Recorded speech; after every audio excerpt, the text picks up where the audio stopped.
दिनै जे जुमदुवार खोन्दो बनसुखौ दिनै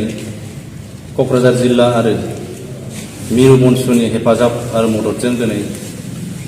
जुमदुवार जे खोन्दो दाफुंनाय बे दाफुंनाय हाबाफारिखौ दिनै मावफुंबाय आरो बिथांमोनखौ आङो दिनै जुमदुवार खोन्दो बनसुखौ दाफुंनायनि थाखाय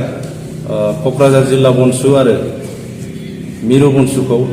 गोजोननाय हामलायनाय जासिदों आरो आं आसा खालामदों बे जुमदुवार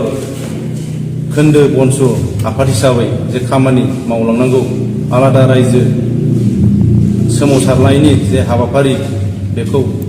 जोंनि जुमदुवार ओनसोलनि जे गुबुन गुबुन गामिफोराव जाहाथे जोंनि आलादा रायजो सोमावसारनायनि जे मेसेज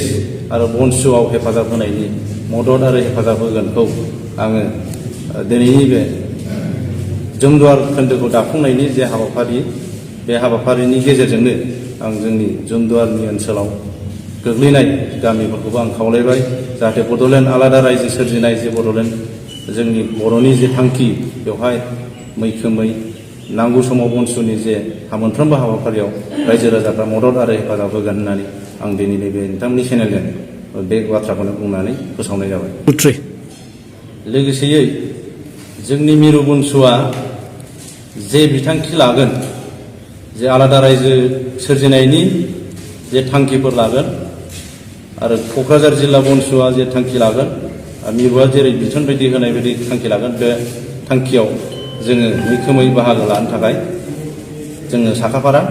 आरो साफ्रोमबो जोंना बनसुनि दिनै 40 जन खमावबो 40 जन जोङो बनसुनि मावथि कलिग्सफ्रा आं मोननो हादों बेवहाय आंहा जोबोद गोजोननाय दं आरो मोनफ्रोमबो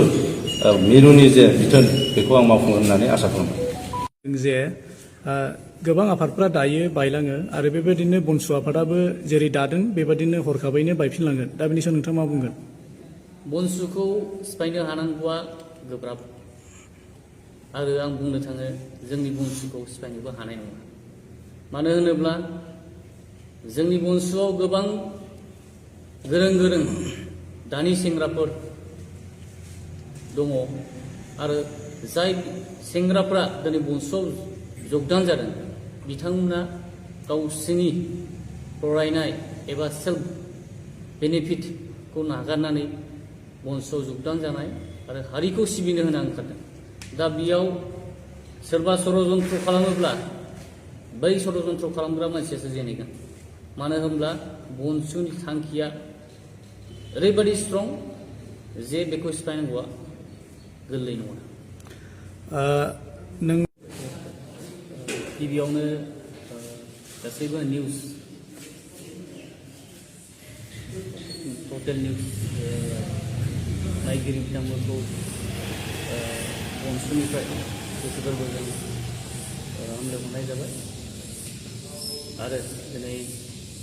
10 सेप्तेम्बर दिनै जोङो जुमदुवार खोन्दोखौ दाफुंनाय जाबाय। बे दाफुंनायजों लोगोसे जोङो बिलिफां नार्जारी राजेन्द्रपुर गामिनि बेखौ जोङो प्रेसिडेन्ट हिसाबै गायसननाय जाबाय। लोगोसे नेहाथारि हिसाबै जोंना रतेश नार्जारी अक्सिगुरिनि बिथांखौ सेक्रेटारि महरै गायसननाय जाबाय। गासै जोङो 40 मावथि फारियानो बिथांमोनखौ बिबानगिरि हिसाबै गायसननाय जाबाय आरो जोंहा जोंनि क'क्राझार जिल्लायाव गुबुन गुबुन खोन्दो दानायनि प्रग्रामा सोलिगासिनो आरो जों दाफुंलांबाय थागोन। दिनै जोंहा गुबुन डिस्ट्रिक्टआवबो दंबावो तामुलपुरावबो बेखौबो जोंहा माखासे दैदेनगिरिफ्रा दानो थांबाय। दा जों बनसुखौ मानो खोन्दो दानाय जादों बेनि जाहोनानो जाबाय जे जोंनो संख्या नांगौ। दावहायाव थाङोब्ला संख्यानि गोनांथि दं आरो हारिखौ सिबिनोबा जोंहा गोबां दैदेनगिरि नांगौ जानानै फैयो। दा बिनि थाखायनो जोङो खोन्दोखौ दागासिनो। जों गसाइगाव जमदुवार खोन्दोखौ दानायजों लोगोसे जोंहा इउनिट दानाय दंबावो बे इउनिट दानायखौबो जों लासै लासैनो दालांबाय थागोन आरो जेब्लासिम जोङो गासैबो डिस्ट्रिक्टआव खोन्दो आरो इउनिटखौ दाफुंनाय जाया बे कार्यकुसिया सोलिबाय थागोन जेब्लानाखि जोबासिम जोंनि बनसुनि गुबै थांखियानो जाबाय जे बड'लेण्ड रायजो सोरजिनाय जोङो गासैबो बर' हारिनि जेसेबांनाखि दल संगठनफोर दं बिसोरजोंबो सावरायगोन सावरायनायजों लोगोसे जों गासैबो बर' हारिनि